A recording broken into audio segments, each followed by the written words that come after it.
বোনের কথাই বলে, ভাইয়ের কথাই বলে, আমার জন্য কি করে। এই আছে না নাই বলেন, আছে না নাই? আমি ক্ষমা চাবো? অসম্ভব। এরকম কিছু মহিলা মনে হয় উল্লাপাড়ায় নাই। আসতে বলবেন না, আছে না নাই? মা বড় না বউ বড়? ভালো করে কবেন, ভালো চিন্তা করে কবেন। কিন্তু 10 সেকেন্ড সময় দিলাম। মা বড় না বউ বড়? হয় নাই, উত্তর হয় নাই। ভালো করে কর, মা বড় না বউ বড়? মানবেন না, নারীর দিকে চেয়ে থাকে, মানবেন না। আর সমাজের যারা নেতা ইমাম, ওরা বিড়ি খাবে, গাঁজা খাবে, আর রাতের বেলা নারী সহ ধরা খাবে, তার নেতৃত্ব মানবেন কেন? এখানে কথা আছে না নাই? মাইন্ড সেট আপ দেই, আমাদের মাইন্ডের সমস্যা। আমরা মাইন্ড সেট আপ দিই। কোন নেতা যখন আপনার কাছে আসবে, আপনি বলবেন, আপনি কেন আসছেন? কি ভাই আমার একটু ভোট টোট দিয়ে, আমার একটু সাপোর্ট দিয়ে। বলবেন আপনি কি নামাজ পড়েন? ইন্টারভিউ নেবেন। কি নেবেন বলেন? কি নেবেন? আপনি কি নামাজ পড়েন? হ্যাঁ পড়ি। কয় ওয়াক্ত? 7 ওয়াক্ত। আছে না এরকম? আছে না? আছে। আপনার ঠোঁট এরকম কেন? আপনি কি খান? ঠোঁট কেন এরকম? আপনার মোষ কেন এত মোটা? রাসূল তো মোষওয়ালা ছিলেন না, রাসূল ছিলেন দাড়িওয়ালা, হাইব্রিড জাতের মোষ। এগুলো মানা যাবে না। মাথা ঝেড়ে ফেলে দিয়ে আমাদের দেশে যে সংকট চলছে এখন, সেই সংকট হলো নেতৃত্বের সংকট। আমরা আমাদের নেতৃত্বের সংকট দূর করতে চাই। মসজিদকে যেমন আমরা ফ্রেশ ইমাম দিয়ে চালাতে চাই, সমাজকে আমরা ফ্রেশ নেতা দিয়ে চালাতে চাই। আমরা এগিয়ে যাব বহুদূর। জোরে বলি ইনশাআল্লাহ। রোজা রাখবো আমরা। কি রাখবো? মারিয়াম রোজার জন্য প্রস্তুতি নেবেন, কিছুক্ষণ পর আসতেছি। উনি সন্তানের মা হয়ে গেলেন। অনেক লম্বা কথা ছিল তো, সময় তো কম, শেষ করে দেব। আজান হচ্ছে, হোক। আমরা নামাজটা পড়ব নির্দিষ্ট সময়ের চাইতে 15 মিনিট পর। কয় মিনিট পর বলেন? এই 15 মিনিট কি আপনাদের বেশি হবে? জাস্ট 15 মিনিটস আমি একটু ডিলে করব, এটা নিয়ে যেন কোনো ফতোয়া না হয়। আমরা নামাজ পড়ব একটু পরে, ওজুর সময় দেওয়া হবে, আজান এখানে হবে, নামাজও একটা জামাত এখানে হবে। সবার নিয়ে নামাজ এখানে হবে না, সংকুলন হবে না, এখানে একটা জামাত হবে।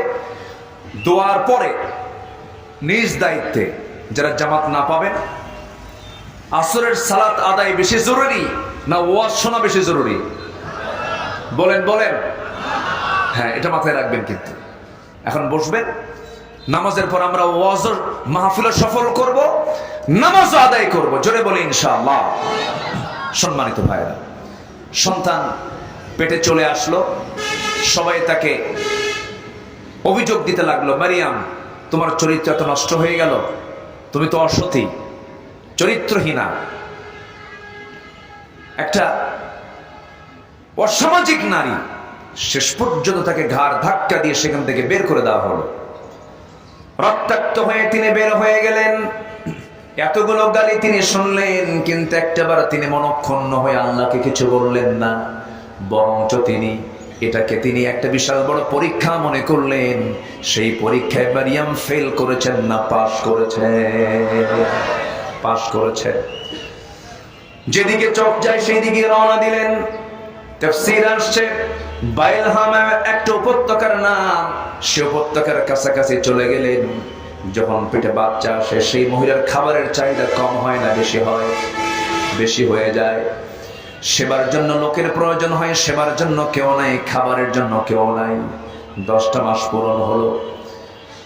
তিনি একটা শুকনো গাছের নিচে আশ্রয় নিলেন। শুকনো ডাল, পাতা পল্লব নাই, কোনো ফলমূল নাই, এমন একটা গাছের নিচে তিনি শুয়ে পড়লেন। তাফসীর আসছে ঘুম থেকে জাগা পেয়ে দেখেন সদ্য সন্তান ঈসা আলাইহিস সালাম ভূমিষ্ঠ হয়ে হাত পা নড়াচড়া করতেছে। সন্তানটাকে দেখে তিনি তার সকল আগের দুঃখগুলো ভুলে গেলেন। হাস্যোজ্জ্বল চেহারা হয়ে গেল। শুকনো ডালের দিকে তাকায় দেখেন সবুজের শ্যামল রূপ নিয়েছে। ফলমূলগুলো টসটসে, ফলমূলগুলো পাকা পাকা ফল ধরে আছে। তিনি বিসমিল্লাহ বলে ফলমূলগুলো পারলেন, নিজ হাতে বিসমিল্লাহ বলে খেয়ে নিলেন। সন্তানকে দুধ পান করাতে লাগলেন। 2 থেকে 3টা দিন সেই জায়গায় থাকলেন। আল্লাহ সঙ্গে সঙ্গে জানায় দিলেন, মারিয়াম এই জায়গায় থাকা যাবে না, তুমি এখন মানুষের মাঝে চলে যাও। সঙ্গে সঙ্গে তিনি বলেন, কেমনে যাব? আগে যে পরিমাণ গালি আমাকে দিয়েছে সেই গালিগুলো ধৈর্য ধরেছি, এখন যদি যাই শুধু আমাকেই গালি দেবে না, আমার সন্তানকেও গালি দেবে। আমার সন্তানকে বলবে যার সন্তান, অনেক কিছু বলবে, আমি কেমন করে যাব আমি? সেই সময় আল্লাহ তাকে জানান দিলেন, মারিয়াম রে, যখন তোমাকে কেউ প্রশ্ন করবে, লোকজনের মাঝে যাওয়ার পর যখন প্রশ্ন করবে, সঙ্গে সঙ্গে তুমি একটা জবাব দিয়ে দেবে। সেটা হলো, তুমি বলবে, ক্বাল ইন্নী নাযারতু লিররহমানি সাওমা, আমি রোজাদার, আমি কোনো কথা বলতে পারবো না। যত প্রশ্ন তোমরা করবে আমার সন্তানকে করো, আমি কোনো কথা বলবো না। তিনি কি করলেন? তিনি তার হাতের আঙ্গুলটা মুখে লাগালেন। ইন্নী নাযারতু লিররহমানি সাওমা, আমি কোনো কথা বলবো না, আমি রোজা আছি, অতএব তোমরা আমার সন্তানের সঙ্গে কথা বলো। আমার বন্ধুগণ, তিনি যে রোজা ছিলেন, মারিয়ামের যে রোজাটা ছিল, এটা কিন্তু খাওয়ার রোজা নয়, না খেয়ে থাকার রোজা নয়। তার রোজা থাকা ছিল হলো না খেয়ে থাকা নয়, তার রোজা ছিল হলো না কথা বলা। কি বলেন বলেন বলেন, কি? না কথা বলা। আমরা কিসে রোজা রাখি? কথা না বলা, না না খাওয়া। বলেন বলেন, আমরা কিসে রোজা রাখি? না খাওয়া। কিন্তু মারিয়ামের রোজা কি ছিল? বলেন, না কথা বলা। আমাদের কি কথার রোজা নাই? আসতে কর, কথার রোজা আছে না নাই? আমাদের দেশে কোন রোজা চলে? কথার রোজা না খাওয়ার রোজা? কিন্তু আল্লাহ পাক কি বলতেছেন? শুধু খাওয়ার রোজা, কথারও রোজা আছে না নাই? বলেন। আমি কিন্তু এতক্ষণ ধরে যে কথা বলতেছিলাম, এর মূল পয়েন্ট আমি কেবল ঢুকলাম, কথা তো অনেক পড়ে আছে।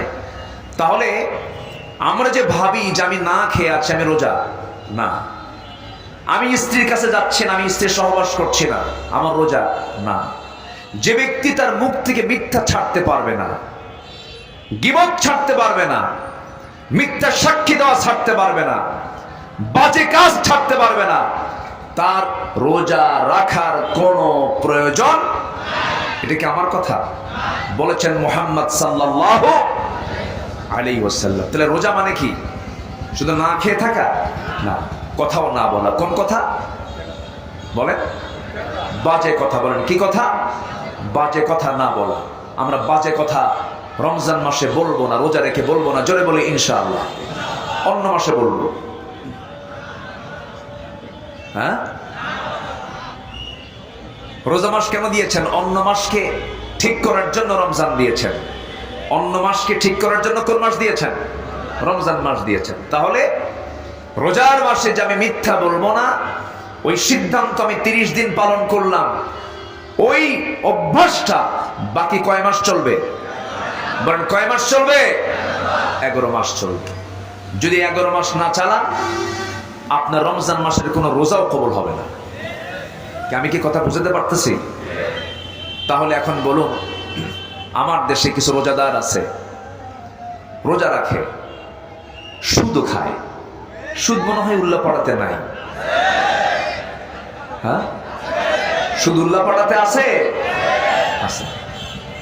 তবে রোজা রাখলে সুদ মাফ হয়ে যাবে। মাফ হবে না? মাফ হবে। সম্মানিত ভাইয়েরা, তাহলে যদি কোনো ব্যক্তি প্রকৃত রোজাদার হয়, প্রকৃত রোজা যদি সে রাখে, অবশ্যই আল্লাহ তাআলা তার সব গুনাহগুলো মাফ করে দিবে। আমরা সেই প্রকৃত রোজাদার হওয়ার চেষ্টা করব। জোরে বলি ইনশাআল্লাহ। আমরা রমজান মাসের যে গুণটা অর্জন করবো, আমি বলেছি কয়টা গুণ মনে আছে আপনাদের? একটা গুণ। আমি একটা গুণের দিকে একটু আস্তে আস্তে যাচ্ছি, সময় খুবই অল্প, একটু কান লাগাবে। সেই একটা গুণ হলো, আবার আয়াতটা সময় বলেন, কামা কুতিবা আলাল্লাযীনা মিন ক্বাবলিকুম লাআল্লাকুম তাত্তাকুন। তোমরা যদি রোজা রাখতে পারো, আশা করা যায় তোমরা মুত্তাকি হতে পারবে। কি হতে পারবে? বলেন, মুত্তাকি হতে পারবে। মুত্তাকি শব্দটা ওয়াকিয়ন থেকে এসেছে। তাকওয়া মানে অর্থাৎ যার মধ্যে আল্লাহর ভয়টা আছে। ওয়াকিউন মানে হলো বিরত থাকা, যাবতীয় হারাম কাজ থেকে নিজেকে গুটিয়ে রাখার নাম হলো তাকওয়া। তাকওয়াটা কি? একটা ছোট্ট এক্সাম্পল দিলে স্পষ্ট হয়ে যাবে। আমার বন্ধুগণ, ওমর ফারুকের নাম সবাই তো শুনছেন। কয় নম্বর খলিফা বলেন? ওমর ফারুক কয় নম্বর খলিফা? 2 নম্বর খলিফা। আবু বকর সিদ্দিক রাদিয়াল্লাহু কয় নম্বর খলিফা? ওসমান জিন্নুরাইন, সাইয়েদনা আলী 4। এই যে উত্তরগুলো দিচ্ছেন, আমার দেশে বহু বিসিএস ক্যাডার আছে, এগুলো পারে না। আছে না নাই বলেন তো? এই 16 বছর যত নিয়োগ দেওয়া হয়েছে অধিকাংশই চোর আর ডাকাত। অধিকাংশ চোর আর কি? ডাকাত। আমার মার কোল খালি করেছে এরা। আমার মা বোনদের বুক ঝাঁঝরা করে দিয়েছে এরা। এরা আল্লামা সাঈদীকে পর্যন্ত রেহাই দেয় নাই। 13টা বছর নিরপরাধ একটা মানুষকে জেলখানায় আটকে রেখেছিল। জেল না, সেলে। সেলটা আরো জটিল জায়গা। আটকে রেখে ওদের রাগ মেটে নাই। শেষ পর্যন্ত ফাঁসির ভয়, ফাঁসি দিলে কি যেন হয়, ফাঁসির অপশনে না নিয়ে তাকে আজীবন কারাদণ্ড দিয়ে, এটাতে তারা খুশি হতে পারে নাই। শেষ পর্যন্ত নাটক তৈরি করেছে।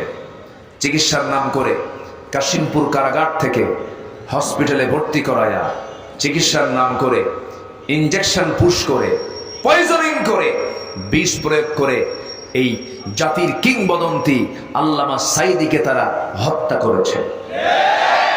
এই দেশে 1টা 2টা হত্যা হয়নি, অসংখ্য হত্যাযজ্ঞ চলেছে। এই হাজার হাজার হত্যার মধ্যে দিয়ে আমরা সবার আগে এতগুলো যে হত্যা হয়েছে, প্রতিটি হত্যার তো আমরা বিচার চাবই। সবার আগে এদেশের যিনি কিংবদন্তি আল্লামা সাঈদীর খুনের সাথে যারাই জড়িত, আল্লামা সাঈদীর প্রকৃত খুনিদের বের করে চূড়ান্ত শাস্তি নিশ্চিত হচ্ছে সময়ের সবচাইতে বড় দাবি। এমতের পক্ষে রাজি আছেন কারা কারা?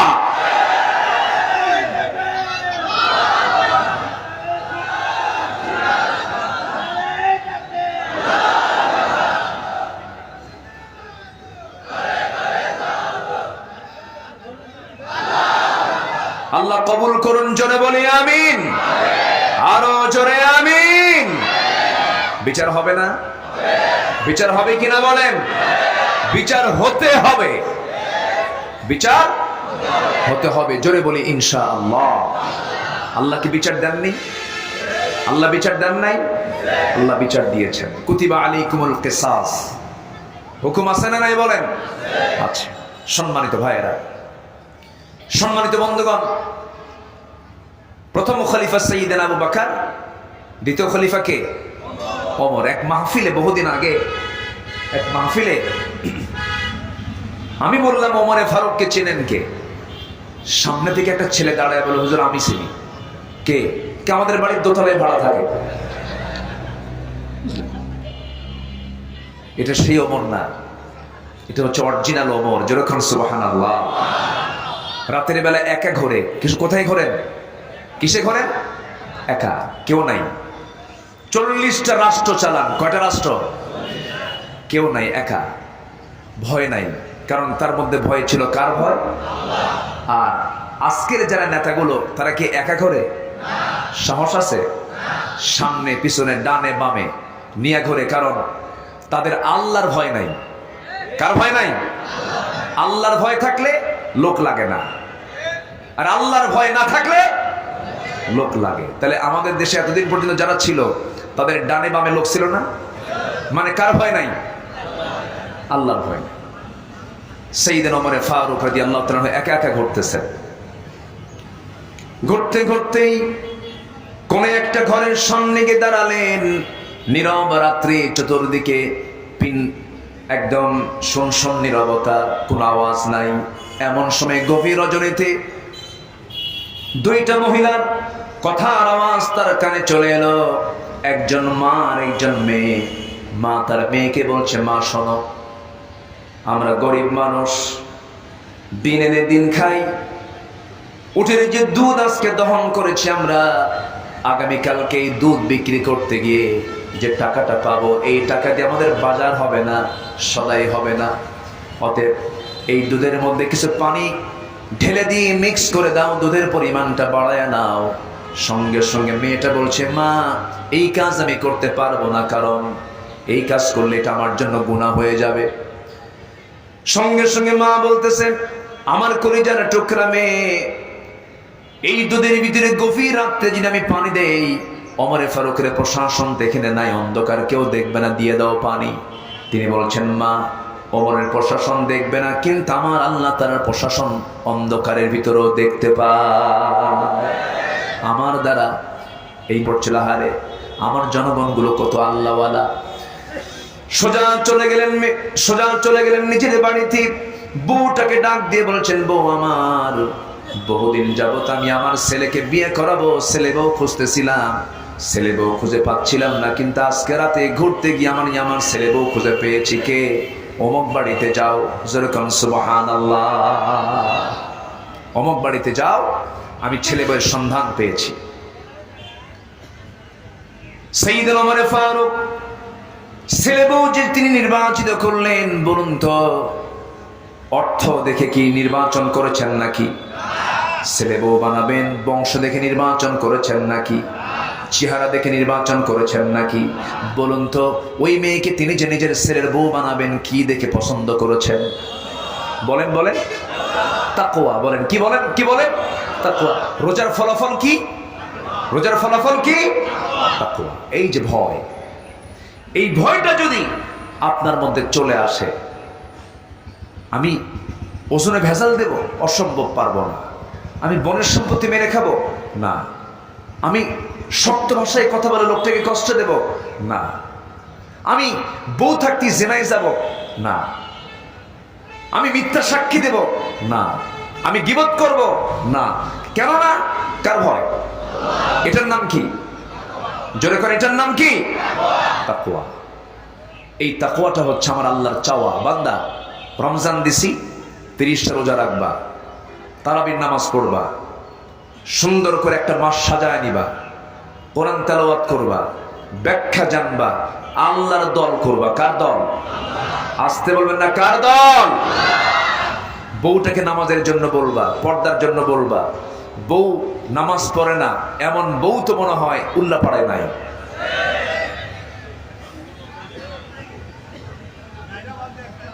হ্যাঁ, ভালো করে কন, উল্লাপাড়ায় কি বেনামাজি বউ আছে? কার কার বউ হাত তোলেন।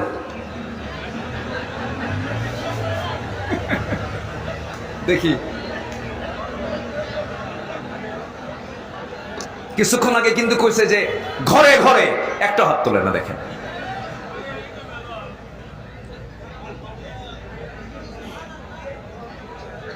সম্মানিত ভাইয়েরা, আপনার ঘরকে ঠিক করার দায়িত্ব কি অন্যের না আপনার? নিজেকে সুন্দর করে বাড়িটাকে নামাজ দিয়ে সাজাবেন। কি দিয়া? রোজা দিয়ে সাজাবেন। কি দিয়া? রোজা দিয়ে সাজাবেন, নামাজ দিয়ে সাজাবেন। বউটাকে বলবেন, বউ আমার নামাজ পড়ো। শুনতেছেন, আবার বলবেন নামাজ পড়ো, তাও শোনে না। তাহলে কি করবেন বলেন? দেখছেন, মাইট দেব। গায়ে শক্তি, এত শক্তি গায়ে, মায়েরা ঠিক করা যায়? মায়েরা ঠিক হয় না। ওখানে একটু ওয়াজ করতে হবে। কি করতে হবে?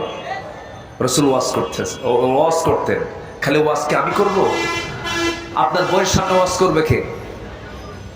যে স্বামী, সে ওয়াজ করবে, সুন্দর করে বলবেন, পাশে বসায় দিবে। পাশে বসায় দিয়ে বলবেন, বউ আমার শোনো, রমজান আসতেছে, আমার নামও রমজান আলী। কি? স্বামীর নাম কি? রমজান আলী। সামনে রমজান মাস আসতেছে, তুমি আমার রমজান আলীর বউ হওয়ার পরও যদি নামাজ না পড়ো তাহলে কেমন হয়? তুমি কি চাও এই সম্পর্ক আমাদের এই দুনিয়াতে থেকে যাক? না, তা চাই না। যদি জান্নাতেও যদি আমরা একসঙ্গে বাজার করতে চাই, চলো আমরা জান্নাতের বাজার একসঙ্গে করব। আমরা চলো তাহাজ্জুদটা পড়ি, ফরজ নামাজটা পড়ি, ফজর নামাজটা পড়ি। বউ যদি তাও না শোনে, ফজরের সময় উঠতেছে না, ঠান্ডা পানি উঠতে চায় না, আপনার স্বামী আস্তে করে করলেন কি, আপনি ওয়াটার হিটারে পানি গরম দিলেন, পানি গরম দিয়ে বলবেন, বউ আমার ঠান্ডা পানিতে আমি তোমার জন্য পানিটা গরম করে দিয়েছি। বলুন তো এই আচরণ যদি কোনো স্বামী করে, বউ কি স্বাভাবিক থাকবে না লজ্জা পাবে? কিভাবে বলেন তো? লজ্জা পাবে, আরে আমার স্বামী আমার জন্য হুজুর জন্য পানি গরম করে দেয়। অনেকে বলে, হুজুর আমার বউ কথা শোনে না, খুব খারাপ। বেশ কিছুদিন আগে আমাকে একজন এরকম করে বলতেছে, হুজুর আমার জন্য দোয়া করেন, আমার বউটা ভালো না। আমি তাকে একটা প্রশ্ন করলাম, ভাই আপনার বউ ভালো না ভালো কথা, আপনি কি কোনোদিন আপনার বউকে সালাম দিয়েছেন নাকি? কে স্বামী কোনোদিন বউকে সালাম দেয়? উত্তর কি দিল? স্বামী কোনোদিন বউকে সালাম দেয়? মানে সে জানেই না যে সালাম দেয় স্বামী বউকে। কি এত বড় এরকম ছোট লোক আমি হব? আমি স্বামী হয়ে বউকে সালাম দেব? আমার মান সম্মান থাকে? কোন তো ওর সংসারে শান্তি হবে? শান্তি হবে? হবে না। আল্লাহর কসম করে বলি, একটা লাইন শুনে যান, দাম্পত্যময় জীবনকে সুখময় করার জন্য বহু হকারের কথা তো শোনেন। হকার না, এটা কোরআন এবং হাদিসকে সামনে রেখে বলছি। দাম্পত্যময় জীবনের সুখ হচ্ছে পৃথিবীর সবচেয়ে বড় সুখ। এই সুখটা যদি চান, এক নম্বর হলো স্বামী এবং স্ত্রীকে সময় মতো নামাজ পড়তে হবে। দেখবেন যে জান্নাত হয়ে গেছে। এক, স্বামী বউকে সালাম দেবে, বউ স্বামীকে সালাম দেবে। নাম্বার দুই। নাম্বার তিন হলো সংসার চালাতে নিয়ে গন্ডগোল লাগে না? আসতে বলে গন্ডগোল লাগে না? মতের মিল অমিল হয় না? হয়। এক্ষেত্রে ধৈর্যের পরিচয় দেবে বেশি কে বলেন? কে? বউ। বেশি ধৈর্যের পরিচয় দেবে কে? স্বামী। মেয়েদের ধৈর্য ধরার দরকার নাই। হ্যাঁ, মেয়েদের ধৈর্য ধরার দরকার আছে না নাই? বেশি ধৈর্য ধরবে কে? স্বামীকে। আল্লাহ পাক দায়িত্ব দিয়েছেন বেশি, ধৈর্য ধরতে হবেও বেশি। ভুল হয়ে গেছে এই সময়, ওই স্বামী স্ত্রীর মধ্যে যদি একটা ওয়ার্ড যদি প্রচলন থাকে, একটা ওয়ার্ড গন্ডগোল লাগছে, হঠাৎ করে বউ ভুল করে ফেলছে, বলবে সরি। কি বলবে? সরি, ভুল হয়ে গেছে, আমারে মাফ করে দেন। অথবা স্বামী ভুল করেছে, যদি ঘন ঘন স্বামী স্ত্রী এই শব্দটার যদি কালচার করে, ভুল হয়ে গেছে আমাকে মাফ করো, ভুল হয়ে গেছে আমাকে মাফ করো, দেখবেন কোনোদিন গন্ডগোল লাগবে না। কিন্তু মেয়েদের ক্ষেত্রে এই জায়গায় একটু সমস্যা আছে। আমি ক্ষমা চাবো ওর কাছে, ও তো শুধু ওর বোনের কথাই বলে, ভাইয়ের কথাই বলে, আমার জন্য কি করে? এই আছে না নাই? বলেন আছে না নাই? আমি ক্ষমা চাবো? অসম্ভব। এরকম কিছু মহিলা মনে হয় উল্লাহ পড়ায় নাই। আসতে বলবেন না, আছে না নাই? মা বড় না বউ বড়? ভালো করে কবেন, ভালো চিন্তা করে কবেন। কিন্তু 10 সেকেন্ড সময় দিলাম। মা বড় না বউ বড়? হয় নাই, উত্তর হয় নাই। ভালো করে কর। মা বড় না বউ বড়? মাহফিলে মা বড়, বাড়িতে বউ বড়। একদম সঠিক উত্তর দিয়ে দিলাম। কি? মাহফিলে মা বড় আর বাড়িতে বউ বড়। এটিকে হওয়া যাবে? সব জায়গায় কি বড়? মা বড়। মার সঙ্গে কোনো গন্ডগোল লাগলে সোজা বলে দিবেন, আমার স্ত্রী শোনো, আমার মা আমার অস্তিত্ব, আমি ওনার পেট থেকে আসছি, আমার অস্তিত্ব নিয়ে খুঁটি নড়ালে বিল্ডিং ভেঙে যাবে। এই জায়গায় কোনো আপিল চলবে না। আমার মা, আমার মাকে আমার মার জায়গায় থাকতে দাও। বউ পাল্টানো যায়, মা পাল্টানো যায় না, ঠিক কিনা? বাস, এখানে কোনো আপোষ চলবে না। আরেকটা কথা বলি, মার সামনে বউটাকে কখনো ছোট করবেন না, এটাও কিন্তু নিষেধ। কারণ আপনার বউ হতে পারে, কিন্তু ওই বউ আপনার সন্তানের মা, তার মর্যাদা আছে না নাই? আচ্ছা। আবার নিজের বউয়ের সামনে নিজের মাকে ছোট করবেন না। বউ আছে, তাকে আড়াল করবেন। এক কথা, আল্লাহ পাক নারীকে দিয়েছেন এমন একটা গুণ, পুরুষের সেই জিনিসটা বুঝতে হবে। পুরুষের সামনে পুরুষ প্রশংসা করলে কয়, এত প্রশংসা করে সেখানে তোর মতলব খারাপ, ঠিক কিনা? পুরুষের সামনে পুরুষ প্রশংসা করলে কি খুশি হয় না মাইন্ড করে? মতলব কি? এই দেখ তো, ও আমার এত প্রশংসা করে কেন, ওর কি মতলব কি দেখ। এটা হচ্ছে পুরুষের চিন্তা। আর মেয়েদেরকে আল্লাহ পাক এমন স্বভাব দিয়ে পাঠাইছেন, মেয়েদের সামনে আপনি যত প্রশংসা করবেন তত খুশি। আপনার মতো মহিলাই হয় না এই জগতে, আপনি একটাই মহিলা, তাই আমি তাই। কি কথা কি বুঝতেছেন আপনারা? আল্লাহ পাক মেয়েদেরকে এরকম করে বানাইছেন। এই জন্য আপনার দায়িত্ব হলো দুটা পক্ষকেই, মা এবং বউ দুজনকে কন্ট্রোল করা। আপনার সুন্দর ওয়াজের মধ্য দিয়ে আল্লাহ কবুল করুন, জোরে বলি আমিন। তবুও রমজান মাসে শেষ রাত্রে খাবার নিয়ে, রান্না বান্না নিয়ে গন্ডগোল করা যাবে। আল্লাহ পাক আমাদেরকে শিক্ষা নেওয়ার তৌফিক দান করুন। সবাইকে ফজর পড়বেন, জোহর পড়বেন, আসর পড়বেন, মাগরিব পড়বেন। এটা হাত তুলে দেখান তো কারা কারা পড়বেন। উল্লাপাড়ার কোনো বেনামাজি নাই, জোরে কোন ইয়া আল্লাহ আমাদেরকে 5 ওয়াক্ত সালাত, রমজান মাসের রোজা, 5 ওয়াক্ত নামাজ জামাতের সাথে আদায় করার তৌফিক তুমি আল্লাহ দিয়া দাও। জোরে বলি আমিন, আরো জোরে আমিন, আরো জোরে আমিন। হাত নামান। আজান হয়ে গেছে আরো প্রায় আধা ঘন্টা আগে। আমি যদি আর কিছুক্ষণ চালাই, এটা নিয়ে হবে টক টক। উল্লাপাড়া এমন হুজুর আসছিল নামাজ বাদ দিয়ে ওয়াজ। আমরা ওইদিকে যাব না, যতটুকু হয়েছে কেউ উঠবো না, আমরা সোজা এখন দোয়ার দিকে যাব। আমি যতটুকু বললাম সূরা বাকারার একটা আয়াতকে সামনে রেখে আমরা একটা গুণ অর্জন করব, মুত্তাকি হব। কার ভয়? কার ভয়? ওই মহিলা দুধের মধ্যে পানি দেয়নি কেন? কেন পানি দেয়নি? কার ভয় দেয়নি? এই ভয়টা যেন আমাদের এক জায়গায় না, সব জায়গায় যেন থাকে। আল্লাহ কবুল করুন। মারিয়াম আলাইহিস সালাম রোজা রেখেছিলেন, খাওয়ার রোজা না কথার রোজা? আমরা এটা মনে রাখবো, জোরে বলি ইনশাআল্লাহ। যে যেখানে আছেন বসুন, আমরা এখন দোয়া করবো। আমরা চাইবো কার কাছে? আল্লাহর কাছে। যদি সুযোগ থাকে একটু নামাজের মতো করে একটু বিনয়ী হয়ে বসেন, আমরা আল্লাহর কাছে চাবো। হুজুর আমি বিয়ে করতে চাই, কিন্তু বাবা মা এবং পরিবারের মানুষজন আমাকে বিয়ে দেয় না, এই বিষয়ে আমার করণীয় কি? তুমি একা একা বিয়ে করবা? তোমার তো মতলব খারাপ। তোমার বয়স কত তাও তো কম নাই। তোমার বয়স কি 13 বছর নাকি? তাও তো জানলাম না। যত কিছু হোক ম্যানেজ করে, পরিবারকে ম্যানেজ করে বিয়ের ব্যবস্থা করতে হবে। তবে আমাদের সমাজে বিয়ে সহজ না জেনা সহজ? জেনা সহজ। বিয়ে যেন সহজ হয়ে যায় এমন সমাজ গড়ার তৌফিক আল্লাহ পাক আমাদেরকে দান করুন। জোরে বলি আল্লাহুম্মা আমিন।